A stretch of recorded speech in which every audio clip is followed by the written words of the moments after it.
نہ لوگ محفوظ ہیں، نہ گھروں میں کوئی محفوظ ہے، نہ مسجدوں میں لوگ محفوظ ہیں، نہ بازاروں میں لوگ محفوظ ہیں۔ اور یہ عوام قدوس بزنجو کی نااہل حکومت وہ مدوش پڑا، ہوش میں نہیں۔ نہ امن و امان، نہ عوام کے لیے ان کے جان و مال محفوظ ہے، نہ ان کے پاس روزگار ہے، نہ تعلیم، نہ صحت۔ کوئی ایک شعبہ آپ میں سے بیٹھا ہوا کوئی شریف شخص ہمیں بتا دے کہ کہاں پر حکومت کی کارکردگی نظر آتی ہے۔ اس طرح ملک صاحب نے کہا، کرپشن اور اکروا پروری، بے ضمیری کی حد یہ ہے کہ آج وہ ملازمتوں کا ایک جمعہ بازار لگا ہوا ہے، لوٹ سیل لگا ہوا ہے، حکومت کے وزراء ان کے چمچے اور چیلے سر عام بلوچستان کے عوام کے تعلیم یافتہ نوجوان، بے روزگار نوجوانوں کو چھوڑ کے ان کی بندرباٹ۔ حکومت کے اپنے ایک اتحادی سردار یار محمد رند ملازمتیں فروخت کی جا رہی۔ اب انہوں نے یہ بھی بتایا، انکشاف کیا، شاید ان کے پاس کوئی معلومات ہے، 3.5 ارب روپے ادائیگی ہوئی اور یہ حکومت بنی۔ انہوں نے دھمکی تو دی کہ ہم وہ جنہوں نے سودا کرایا اس کا نام دیں گے، لیکن یہ انہوں نے نہیں فرمایا کہ جس سے سودا لگا، جہاں سے قدوس بزنجو صاحب فیضیاب ہوا، اس کا انہوں نے نہیں بتایا۔ یہ شرط لگائی کہ تنگ ہوئے تو بتائیں گے، پھر دیکھتے ہیں کہ کیا بتاتے ہیں۔ تو یہ اس حکومت کی سیاسی اور اخلاقی پوزیشن ہے جو آپ کے سامنے۔ آج عوام نے ان پر اپنا عدم اعتماد ظاہر کیا ہے، اس سسٹم پر اپنا عدم اعتماد ظاہر کیا ہے۔ کوئی شعبے سے تعلق رکھنے والا وکلاء آپ دیکھیں گے وہ ہڑتال پر ہیں، ڈاکٹر حضرات ہمارے 3 مہینے سے ہڑتال پر ہیں، طلباء آپ کو احتجاج کرتے ہوئے نظر آئیں گے، ہر گلی ہر محلے میں احتجاج اور بے اطمینانی ہے۔ اور ان سب کے باوجود جیسے ملک صاحب نے کہا، آج عمران خان کی فسطائی حکومت نے 18ویں ترمیم کے باوجود جو سندھ کا سودا کیا اور چائنا کی کمپنی کو لوٹ مار کے لیے 15 سال اور دیے، اس میں قدوس بزنجو کی حکومت نہ صرف ڈیڈ بن کے تماشائی بنی رہی بلکہ سہولت کار بنے گی۔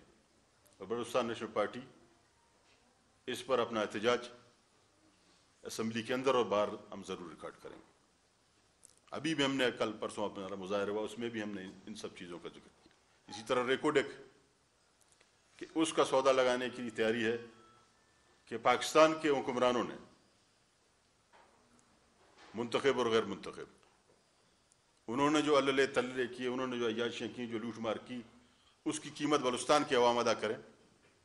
بلوچستان کے قومی وسائل کا جمعہ بازار لگایا جائے، اس کو نیلام کیا جائے ریکوڈیک کو، اور قرضہ اتارا جائے، وہ قرضہ کہ جس کا 1 روپیہ بھی بلوچستان پہ خرچ نہیں ہوا، سارا کرپشن کی نظر ہوا، اس کی قیمت بلوچستان کے عوام ادا کریں۔ اور قدوس حکومت پھر ایک بار پھر اس میں سہولت کار بنی ہوئی۔ اسی طرح جو ہربوئی میں تیل و گیس کے ذخائر ہیں، دل بند آئرن اور پی پی ایل کے حوالے کیا گیا۔ پی پی ایل اور او جی ڈی سی ایل آج بلوچستان کے لیے ایک نیا ایسٹ انڈیا کمپنی ہمارے اسٹیبلشمنٹ نے اور ہمارے حکمرانوں نے ہمارے لیے بنایا۔ چاہے کنراج کا دودر کا پروجیکٹ ہو اور داراب میں جو تیل و گیس کے ذخائر، ان سب کو پی پی ایل کے حوالے کیا جائے۔ خزدار میں پچھلے کئی اشروں سے بولان مائننگ انٹرپرائز کے نام سے لوٹ مار جاری، اس میں پھر جو ہے جوائنٹ وینچر میں پی پی ایل اور جی ٹی سی ایل۔ تو ایک طرف تو یہ قومی وسائل کی لوٹ مار ہے، اور دوسری طرف جو ہے بلوچستان کی قومی اور سیاسی جدوجہد کو دبانے کے لیے آپریشنوں کا سلسلہ جاری ہے، لوگوں کو اٹھایا جا رہا ہے، جبری گمشدہ ہمارے نوجوانوں کی تعداد میں ہر دن اضافہ ہوتا ہے۔ تو جب ہم نے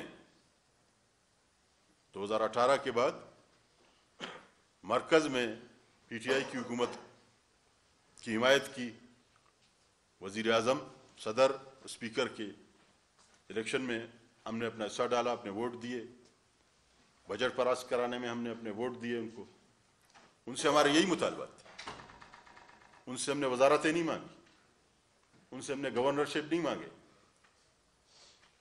یہ مسائل جو میں آپ کے سامنے کر رہا ہوں کہ بلوچستان کے عوام، ان کی بے روزگاری، صحت اور تعلیم، ان کی سیاسی حقوق، ان کے معاشی اور قومی حقوق اور لاپتہ افراد سمیت دوسرا جو بلوچستان میں انسانی حقوق کی سنگین خلاف ورزیاں کی جا رہی ہیں، اس پر ہم نے جو ہے ان سے تعاون کیا اور پی ٹی آئی کی حکومت بنانے میں ہم نے اپنا کردار ادا کیا۔ لیکن افسوس کے ساتھ وہاں کچھ نہیں ہوا۔ گوادر پہ انہوں نے ہمارے ساتھ قانون سازی کے لیے جو وعدے کیے تھے کہ جو ڈیموگرافک چینج وہاں آ رہی ہے اس کو روکنے کے لیے قانون سازی کی جائے گی، اس میں ہیلے بہانے اور ٹال مٹول کرتے رہے، ٹرکاتے رہے۔ ہم نے 2020 میں ہم اس کی حمایت سے دستبردار ہوئے۔ تو یہ وہ حالات ہیں جو ہم نے آپ کے سامنے رکھے ہیں کہ آج بلوچستان نیشنل پارٹی، ہم یہاں پر آپ کے سامنے آئے کہ بلوچستان کی عوام اس سسٹم پر، اس مسلط کردہ حکومت کے خلاف ان کا عدم اعتماد، ان کا عدم اطمینان، ان کی بے چینی اور ان کی مایوسی اپنی انتہا پر ہے، اور انشاءاللہ بلوچستان نیشنل پارٹی ان کی ترجمانی کرے گی، ان کی ہم بھرپور نمائندگی کریں گے، اور اس جو لوٹ مار کا جو یہ نظام ہے اس کے خلاف ہم اسمبلی کے باہر اور اسمبلی کے اندر اپنا جدوجہد میں بھرپور طریقے سے کریں گے۔ مہربانی۔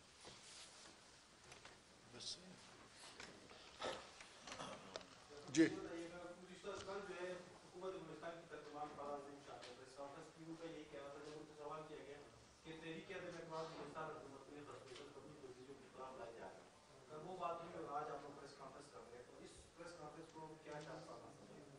تحریک عدم اعتماد تو اس کا ہمیں نہ سردست کوئی ایسا علم ہے نہ کوئی ایسی بات ہے، اور اس حکومت کو آئے ہوئے ابھی 4 مہینے ہوئے ہیں میرے خیال سے، یہاں پر 6 مہینے تو پہلے وہ ہو نہیں سکتا ہے۔ اور دوسری بات یہ ہے کہ اگر وہ لانا چاہتے ہیں تو جن 39 لوگوں کے ووٹوں سے قدوس بزن جو منتخب ہوئے ہیں، یہ تو ان کا فیصلہ ہے، ان کی پارٹی کا فیصلہ ہے۔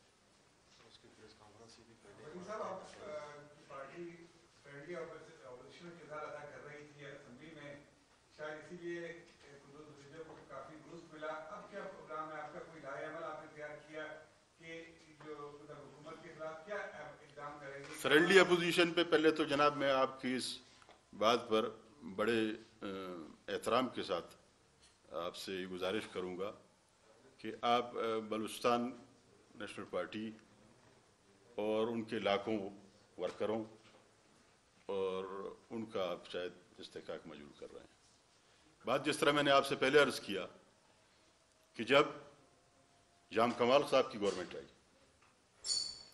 تو سردار اختر مینگل کے بیانات ریکارڈ پر موجود ہیں، ہمارے پارلیمانی لیڈر کا فلور آف دا ہاؤس پہ بیان اسمبلی ریکارڈ کا حصہ ہے، جا کے دیکھ لیں۔ ہم نے جام کمال حکومت کو بھی غیر مشروط تعاون کی یقین دہانی کی، میں نے پہلے بھی آپ سے عرض کیا۔ تو اس وقت آپ نے ایسے کسی الفاظ سے کوئی ذکر نہیں آیا۔ بات یہ ہے کہ اسی طرح اسی اسپرٹ میں ہم نے، جیسے میں نے عرض کیا کہ آج قدوس بزن جو حکومت 4 مہینے پہلے جب انہوں نے حلف اٹھایا تو اس وقت ہم نے ان کے خلاف امیدوار بھی نہیں کھڑا کیا کہ وہ، اور ان کو تعاون کی یقین دہانی کی، لیکن ہم نے ان کو تعاون کی یقین دہانی اسی لیے کی کہ وہ بلوچستان کے عوام میں جام کمال کی حکومت میں جو وہ بیزار تھے، جو وہ ان میں جو بے چینی تھی، ان کے جو مسائل تھے اس کے حل کے لیے وہ کچھ کریں۔ تو جام حکومت میں جو وہ بیزار تھے آج وہ مایوس ہیں۔ ہم اس حوالے سے آپ کے سامنے بیٹھے ہیں، ہمارا آپ سے یہ باتیں عرض کرنے کا اور عوام تک پہنچانے کا آپ کے ذریعے، اور قدوس حکومت اور باپ اور ان کے مائی باپوں تک پہنچانے کا مقصد یہی ہے کہ وہ اپنی کارکردگی میں بہتری لائیں, وہ ہوش میں آئیں اور بلوچستان کے عوام کا احساس کریں. ملک صاحب, فرینڈلی اپوزیشن سے تو پی این پی مکمل انکار ہے, لیکن ہم نے یہ بھی دیکھا ہے کہ جب کوئی اسمبلی میں ناراضگی ہوتا ہے, ثنا بلوچ یعنی ضابطگی کو منانے کی کوشش کرتے ہیں, عمر کرمتی ظہور بلیدی بھی ایک مرتبہ منانے کی کوشش کی لیکن وہ ناکام ہوئے, اختر حسین نانگا, اکبر مینگل جب ناراض ہوئے قدوس بزنجو کو منانے کی کوشش کی. تو کیا پارلیمانی گروپ بی این پی کا تقسیم نہیں ہے یہاں پہ؟ نہیں, یہ تو ایک جمہوری عمل ہے, یہ تو ایک پارلیمانی عمل ہے, ایک جمہوری عمل ہے. آپ سارے قومی اسمبلی میں دیکھ سکتے ہیں, سارے صوبے میں دیکھ سکتے ہیں. فرینڈلی اپوزیشن کی جہاں تک بات ہے, جب ریکارڈنگ کا مسئلہ آیا تو بی این پی ہی نے بلوچستان اسمبلی میں ایک قرارداد پاس کی, اور اس سے پہلے بی این پی نے پریس کانفرنس کر کے وہ سودا جو جام نے 10% پہ کیا تھا, آج اگر رکا ہوا ہے, اور ان کیمرہ بریفنگ جو بلوچستان اسمبلی میں پہلی دفعہ جو ہے ممبران اسمبلی کو دے دی گئی, اسلام آباد کی ٹیم آئی, یہ بلوچستان کی تاریخ میں کبھی نہیں ہوا, اور یہ کردار بلوچستان نیشنل پارٹی ہی نے ادا کی ہے. اور یہ آن دی فلور یہ بات واضح ہے کہ جو پریس کانفرنس ہم نے باہر کی, ہمارے ممبران اسمبلی کی وہی الفاظ بلوچستان اسمبلی کے اندر تھی, اور وہی موقف تھا جس پہ میں نے بھی بات کی, اختر حسین لانگاو نے بھی بات کی, ہمارے دیگر ممبران نے بھی بات کی. اگر یہ فرینڈلی اپوزیشن ہوتی تو بلوچستان کا جس طرح آج بڑی تیزی سے بہت چیزوں کا جام صاحب نے سودا کیا تھا, آج اگر رک کر کچھ چیزیں پیچھے ہٹ رہے ہیں تو اس کی بڑی وجہ متحدہ اپوزیشن اور بلوچستان نیشنل پارٹی ہے. ویسے بہت سارے ایسے مواقع ہوتے ہیں کہ صحافی ناراض ہو جاتے ہیں, اسپیکر رولنگ دے دیتا ہے کہ 2 ممبران اپوزیشن سے 2 ممبران حکومتی اراکین سے آپ ان کو منانے کے لیے چاہیے. یہ اسمبلی کے اندر کی باتیں ہیں, روایات ہے, ہم آپ کے پاس بھی چل کر آئے ہیں کہ آپ کو لینے کے لیے وہاں کبھی ملازمین ہڑتال پہ ہے, گیٹ پہ بیٹھے رہتے ہیں, اسپیکر کی رولنگ آتی ہے کہ 2 ممبران. یہ آج نہیں بلکہ اسمبلی کی قومی اسمبلی سینٹ ہر جگہ یہ ہوتا رہا ہے. پتہ نہیں فرینڈلی اپوزیشن آپ کیا کہتے ہیں کہ ہم ان جو ان کے وزراء ہیں ان کی تنخواہوں کا آدھا کچھ چیزیں ہمیں مل رہا ہے, یا ہم نے ان کے ساتھ کوئی حساس باز کی ہے.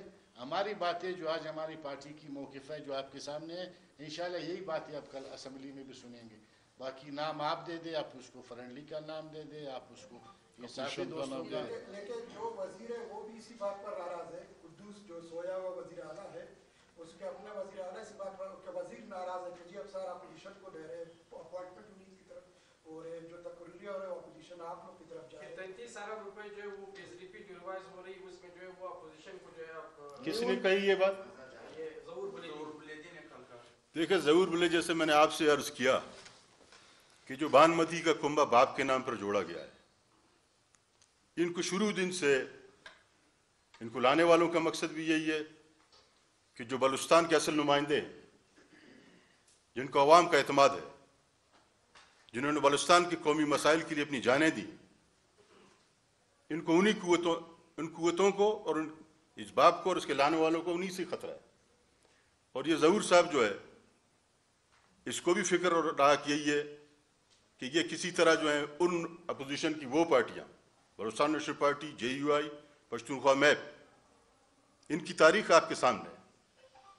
باپ پارٹی کی تاریخ کوئی بتا دے, اس کا کوئی بتا دے کہ اس کا والد کون ہے, اس کا والدہ کون ہے. تو یہ تو بے نام نشان لوگ ہیں, ان کو خطرہ ہی ہم سے. آج جو قدوس صاحب, ظہور صاحب یہ فرما رہے ہیں کہ 33 ارب روپے دیے ہیں, وہ ذرا بتا دیں کہ کدھر. وہ خود پی این ڈی کے منسٹر رہے ہیں, اس سے پہلے فائنانس کے منسٹر تھے. ان کے دور میں ہر سال اربوں روپے لیپس ہوتے رہے. وہ کتنے لے کر گئے؟ ایک بات. دوسری بات یہ ہے کہ ان کی اپنی حیثیت, وہ جو بیٹھ کے یہ باتیں کریں, ناراضگی کریں, یہی تو میں آپ سے کہہ رہا ہوں کہ ان کا غیر جمہوری رویہ ہے, کیونکہ وہ غیر جمہوری طریقے سے لائے گئے. یہ ظہور صاحب ہمیں ساری دنیا کو معلوم ہے, یہ بلیدہ دور نہیں ہے, آپ جائیں وہاں پر. 1800 ووٹ تھے ان کے, ان کی حیثیت یہ ہے. 2300 کچھ ووٹ ہمارے میر انور بلیدی نے لیے, 527 ووٹوں سے یہ ہار چکا تھا. پھر ڈبے اٹھا کے ایف سی کے کیمپ میں لے جائے گئے, وہاں ٹھپے مار کے ان کو پتہ نہیں کتنے ہزار ووٹ دیے. اب وہ آگے بڑھ کے جو ہے اس بات پہ اعتراض کرتا ہے کہ وہ پارٹیاں جو بلوچستان کی حقیقی نمائندہ پارٹیاں, جو بلوچستان کی قومی پارٹیاں ہیں, ان کو بلوچستان کے جو ہے عوام کو ان کا جو حق ہے, یہ فنڈ وہ اپنی جیب سے تو نہیں دے.